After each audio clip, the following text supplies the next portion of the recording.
and welcome to a brand new show tracking the general elections. I'm Sunitra Chaudhary and I'm the National Political Editor for Hindustan Times newspaper, and that position means I have a front row seat to all the election drama, the buzz, the behind the scenes, the trends, and also some of the political charcha from all our sources across parties. With these videos, I'll ensure that you have the benefit of being in the know, that you stay updated about what's really driving these Lok Sabha elections. Now, journalists always say that every election is important, but just today, a high-level committee is submitting a report to conduct One Nation, One Election from 2029, which means that 2024 is going to be the last of its kind. So we really need to pay attention.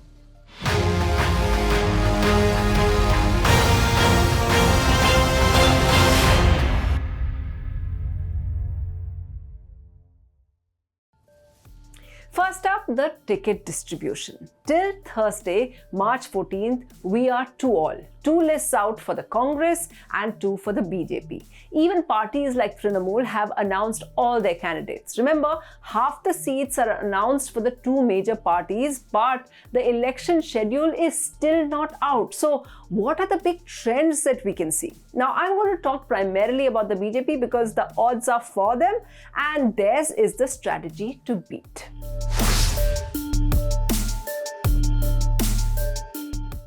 The number one takeaway for me is that no one's too big to fight elections in the BJP. For instance, look at the fact that 6 chief ministers are now back to the grassroots and the heat and dust of politics. Shivraj Singh Chouhan, Sarbananda Sonowal, Biplab Dev, ML Khattar, Trivendra Rawat and Basavaraj Bommai.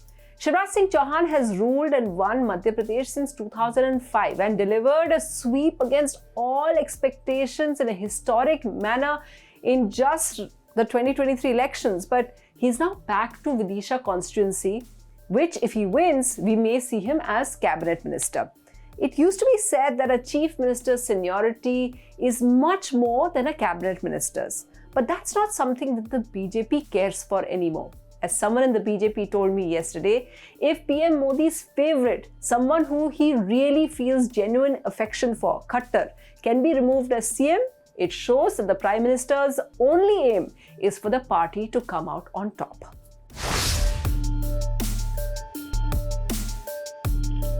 Speaking of objectives, Basavaraj Bommai's candidature also seems to be achieving 2 objectives. Remember, he was brought in as the new, cleaner Lingayat face, but got caught up in the opposition's campaign against corruption with tags like Pay CM, referring to allegations of bribery against his government. The first objective of nominating him as a candidate is that the Lingayat leader is getting a ticket and not being neglected. Lingayats being the very influential community which moved their entire vote to the Congress in the previous assembly polls.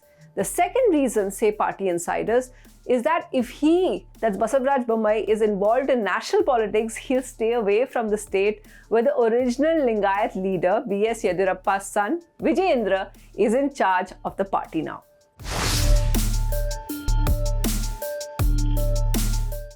The next takeaway that I have is that while everyone expected radical changes, the old guard of the BJP with deep sung roots has been retained. While we were told that half the candidates would be replaced, till the second list, it looks like only 20% of the candidates have been replaced. Not just that, even the unsaid rule of retiring those above 70 or 75 has been relaxed. For instance, Mathura MP Hema Malini is 75 years old but is now about to fight for the 3rd time. The biggest contribution she makes in parliament is that she's very punctual. She's always there. She comes to parliament every day, but doesn't really contribute to debates or questions. So there are confused signals when it comes to the party's criteria.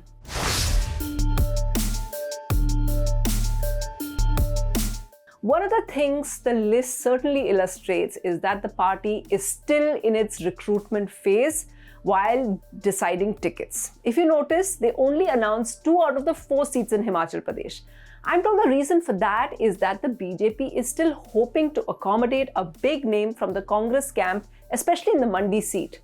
While the Congress feels it has tackled the crisis in Himachal Pradesh, which was brought on by the shock defeat of the Rajya Sabha candidate Abhishek Manu Singhvi, The fact that 6 of its MLAs have rebelled leaves a very precarious situation there. Will the candidate list bring on a fresh wave of crisis, with former Chief Minister Veerbhadra Singh's son Vikramaditya and wife Pratibha expressing their unhappiness openly? We'll just have to wait and see. Similarly, the Maharashtra remaining seats are dependent on the seat-sharing deal. When Shrikant Shinde, the Maharashtra Chief Minister's son, announced the Nashik candidate, it didn't go down well with the other alliance partners, the BJP and Ajit Pawar's NCP. The BJP feels that the long simmering discontent, however, that Pankaja Munde has been feeling in state politics, announcing a sabbatical, etc., will finally settle down with her fighting the Lok Sabha seat instead of her sister Preetam Munde. The party claims that her concerns about fighting against her cousin Dhananjay Munde are also now gone because he is now on their side, a minister in the state government.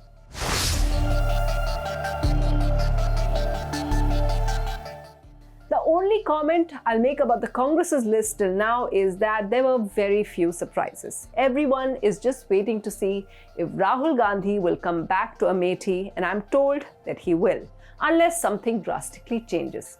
If that happens, then unarguably, the big blockbuster fight will be Smriti Irani versus Rahul Gandhi in the old Gandhi borough.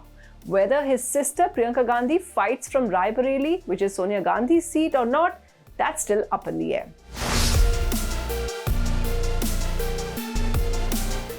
Meanwhile, I thought the Congress handled the Kamal Nath drama well. It was obvious that he didn't like being removed from the head of the Congress unit post of Madhya Pradesh, and he tried to join the BJP. But for a change, and it looks like they have learned a lesson from the entire Amrinder episode, nobody in the party spoke ill of him. They all said nice things, and they've made up. How long that will last? That's the tricky bit. My final words are from a Congress insider turned cynic who compared BJP and Congress lists in this way. He said, and I quote, "The BJP ticket distribution is to make careers. Congress ticket distribution is to save careers." So do you agree? Let us know by making your views known on the comments section. Till next week, goodbye.